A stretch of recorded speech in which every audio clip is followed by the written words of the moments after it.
Welcome back, ladies and gentlemen, to today's show, where we are going to pick up on this continuing onslaught of the Western economies. We've had a lot of news breaking over the last 24 hours, but also I want to bring in today some of the things that have happened over the last week, which haven't really got much media attention, but they are crucial for what is going on right now. So the main story I want to pick up on today is around oil and how this is about to affect you in a negative way, and what's actually happened with OPEC and what they've done. And we'll discuss, and we'll get into the comments as well, on whether this is intentional to weaken the West, or whether this is just to hold the oil price. But the first thing I want to get into today, and we're on the shared screen here, is this briefing that's just come out, where the finance ministers of ASEAN and central banks consider dropping the US dollar, the euro, and the yen. Now, if this happens, this will be pretty catastrophic for the Western countries, because already the US dollar is weakening. We've covered over the last week about how many countries now are dropping the dollar and they're going to trade in other currencies. The US dollar and euro are most of the world's transactions. So this would be pretty serious for the Western alliance.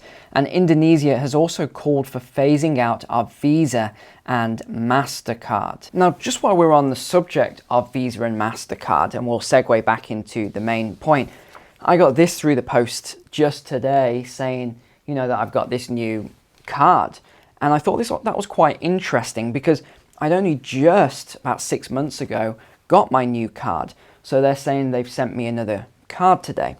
And the whole point, if you actually read through this, the reason they've sent me this card is because this card is a more sustainable material. So they've done it for the environment, and the old card was made of plastic and all this other stuff.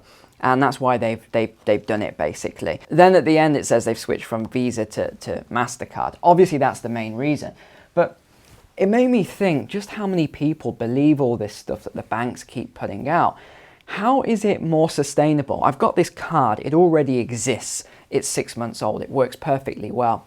How is it more sustainable to then create a new card for however many users? I don't even know how many users the bank has, and then post all of those cards out. It's absolutely baffling that people believe all this stuff that the banks keep putting out. But the other thing we need to talk about before we go into oil, which is the main story of today, is that Malaysia is now discussing under the Asian Monetary Fund. So this is not the IMF, the International Monetary Fund. This is the AMF, the Asian Monetary Fund, to reduce dependency on the US dollar. Now, this is not a new thing. Malaysia actually started this more than a decade ago, but back then they didn't really have the power to shift this global trade or Asian trade away from the US dollar. But now they do have this power. So it's quite interesting, I think, that it's not China that's instigated this, it's Malaysia. Malaysia is the one that said that they want to create this move away, create this fund that is not denominated in US dollars or any other Western currency. So we're definitely seeing this massive shift now from the West to the East. And I'm going to continue to track it, and in these videos give you this information so that you can see it as well. Why? Because the more information you have and the further ahead you are than the media, which seems to be completely behind and not even talking about this stuff, the better you will be able to prepare for yourself, your finances, and your family. Because let me tell you, the government, the media, everyone else is not going to tell you about this weakening of the dollar, of these other basket of currencies, until it's too late. So it's really up to you to take the initiative now and keep abreast of all of these things. So President Xi Jinping actually at the meeting said there is no reason for Malaysia to continue depending on the dollar. And then he went on to talk about these new deals that have been struck up. So he's very happy about the France deal, with France buying their liquid natural gas, LNG, in yuan. Not only that, we'll come on to Macron in a moment, but Macron is over in China right now. And that is a very interesting situation. We'll come on to that later on. But yeah, China and Brazil struck this deal to bypass US dollar. They've also struck a similar deal with a lot of other countries. Kenya was the one I talked about the other day that has just come online as well. So let's get on to the biggest point of today's story then. And that is that China is pretty much eating the US's lunch. And despite the US keep trying to put pressure onto China and onto all these other countries to cut their ties with Russia, as I've said from the beginning, this is never going to happen. What you've now got is this massive alliance forming outside of NATO, outside of the West, between all these BRICS countries. And I was even surprised to see Saudi Arabia flip just last week. So Saudi, as we've covered, Saudi-Iran deal, they've applied for BRICS membership. They've definitely flipped. And even one that might shock you is Australia and what's happening between BRICS, or should we say more officially China, but it's BRICS, and Australia. So when asked about intervening militarily, if all of this sort of kicks off, Australia responded. This was their official response that well, let me tell you their unofficial response, and that was around, don't rely on us to, get involved if this goes to military conflict. They're sort of sitting on the fence. Let's just use the unofficial response for now. So as a result of this, Xi Jinping in China has invited the PM of Australia to come over for a meeting, 50-year anniversary, etc., etc. And you would think that the PM of Australia would say, absolutely not, I wouldn't be seen doing that. Same with Macron. No, that's just not going to happen. My alliances, my allegiance is with the West. Nope, he said, and his response was, yes, I would love, he used the word love, I would love to come to China. I just haven't been officially invited yet. And actually, if we keep coming back to this example that I always give of the League of Nations, and how we had these strong alliances and everyone was signed up to these documents, but when push came to shove, it actually didn't transpire like that. That is how I see Australia at the moment. I think they're going to sit more neutral if something actually does happen, whether that's a trade war or a conventional war. I think Australia would be very hard pushed to take a side. So the main story, I know I keep saying main story about 5 times now, but here we are, we're on the main story. And that is that OPEC Plus has just cut oil production yet again. We covered it previously where they cut it by 2 million barrels per day. But now they've just made a new announcement for another major cut of 1.16 million barrels per day of oil production from May, so this is next month, until the end of 2023. The US president, of course, has responded, and he is not happy at all about this situation, and he wants OPEC Plus to actually ramp up oil production. Where oil was sat at, I think it was around 72. Yeah, here we go. So last week it was sat around 72. I mean, look at this. It spiked right up. And now we're sat at around $80 per barrel on average. So what you've got to be aware of is that these costs have to be passed on. It's not as if oil goes up and it doesn't affect you. It does.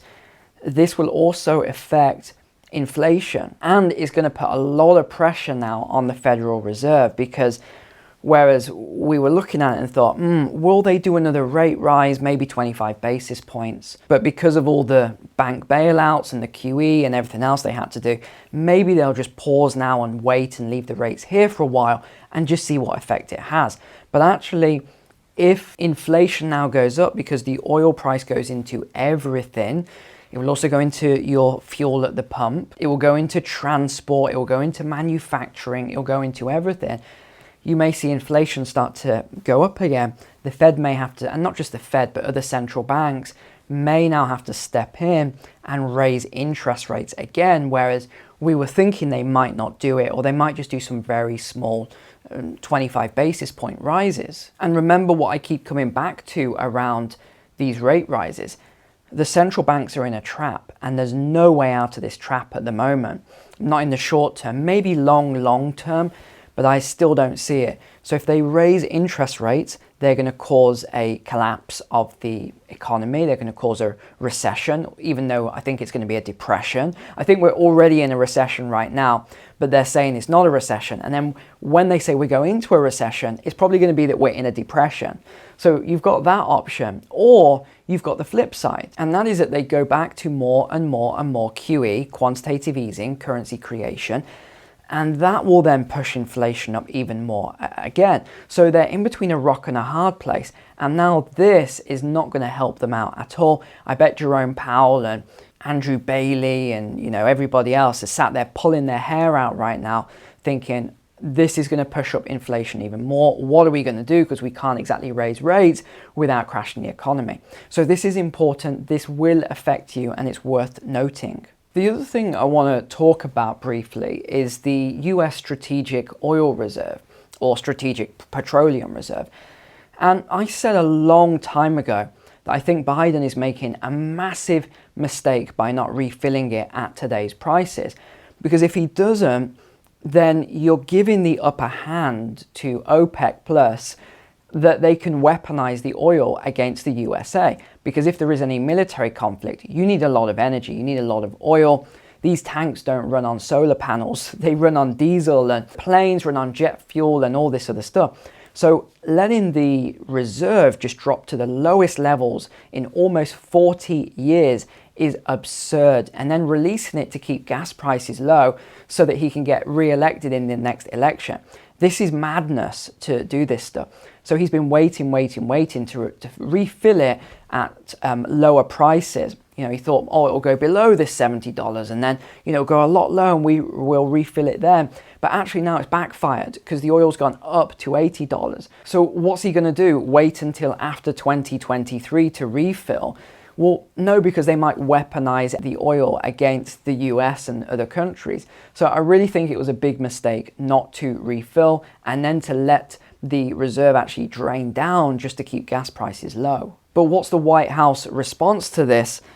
Well, firstly, they said it could take a few years to refill it, but it said that President Biden is furious at Saudi Arabia and is vowing consequences. That's all it says. We don't know what these consequences are, especially after Saudi, the US proxy in the Middle East, has now aligned with Iran and therefore with BRICS.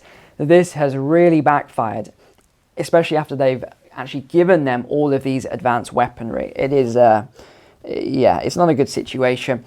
We have another report I thought was quite interesting today, and that is that Xi Jinping has offered to meet with Zelensky, and Zelensky said that he's very interested in having a meeting. And I started thinking about this, and I was thinking about the Ukraine energy and the huge reserves of energy and other things that they have. And wouldn't it be absolutely insane if China's peace deal, where there's still some sort of grey areas around it, I think the main thing blocking that peace deal is there isn't really concrete sort of resolution over what happens to those areas that Russia has already annexed and taken over. That, I think, is what's missing from the plan.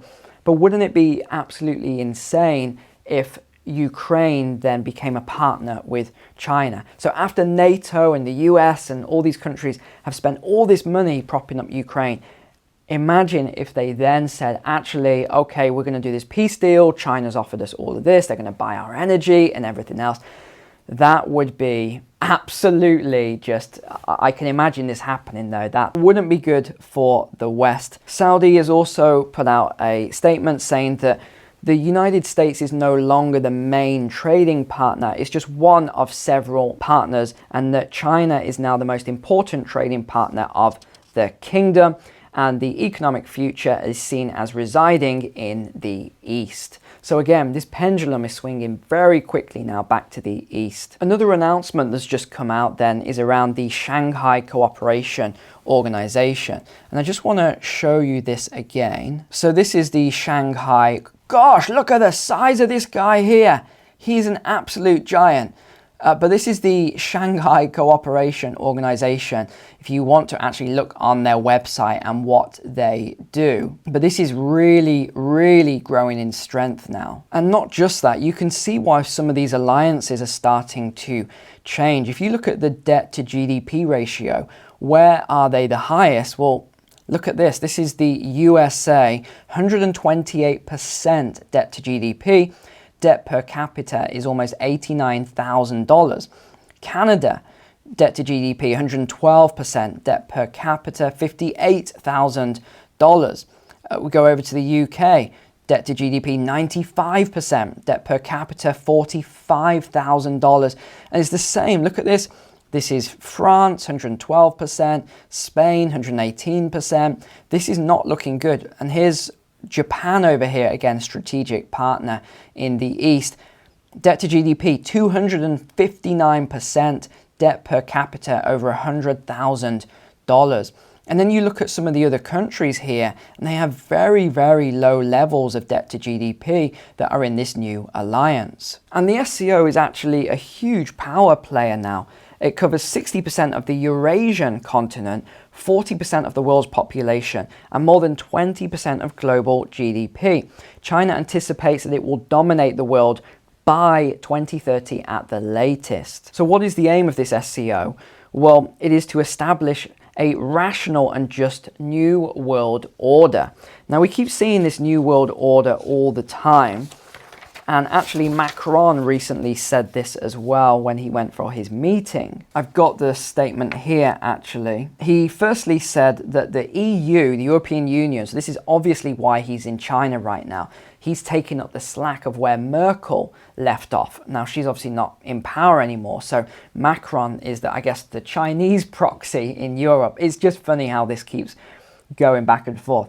So he said that the EU shouldn't pick sides between the US and China and should choose a middle path. Now, again, this is why I keep saying all of this is so dangerous for the US, because the US thinks that everyone's going to side with the US, and when push comes to shove, everyone's going to maintain that alliance. I am not so sure if that's what's going to happen. History shows us that things like this don't always go to plan. And just because you think that everyone's your ally and as a result you really sort of shove a lot more, what happens when the other side bolsters their numbers, people jump ship very easily. Now, Macron also stated, and I quote, "We need a single global order." So again, we keep hearing this all the time about this new world order, the single global order. Now, the other thing I thought was interesting, Macron going to China with top executives from France's biggest companies. So these are titans of energy, train manufacturers, waste, water treatment and management, and Airbus, who is going to be selling more jets to China. Also to note as well, this is one thing that isn't talked about very often, but only 37 of the 195 countries that were asked to sanction Russia actually agreed to it. So I didn't know this myself. The way I assumed from seeing the news and the media all the time and everything put out is that the whole world, pretty much apart from China and India, was sanctioning Russia. Actually, that's not the case. When this was put forward, of the 195 countries requested to put the sanctions onto Russia, only 37 actually accepted and agreed to do it. So it just amazes me what we keep getting fed in the West as if this is a fact and that this is the way it is, when actually it's not. Now, also with this meeting between Macron and Xi Jinping at the moment, it's actually, the way they're phrasing it is that it's more of a friendship kind of meeting. So he's treating him on the same level as he's treating Putin, which is very interesting because the EU Commissioner Ursula von der Leyen is coming in, and she's apparently being given a little bit more of a frosty reception, nothing, on friendly terms. So I wonder how that will go down between her and Macron. But that is the main things that I wanted to bring your attention to today, really. Just that we are seeing this big power play. It is shifting from the West across to the East, and this is now happening at a rapid rate. And every day that goes by and more of these events keep happening, the weaker the West is becoming on this global stage. Thanks for watching today. Take care. God bless. I'll see you tomorrow.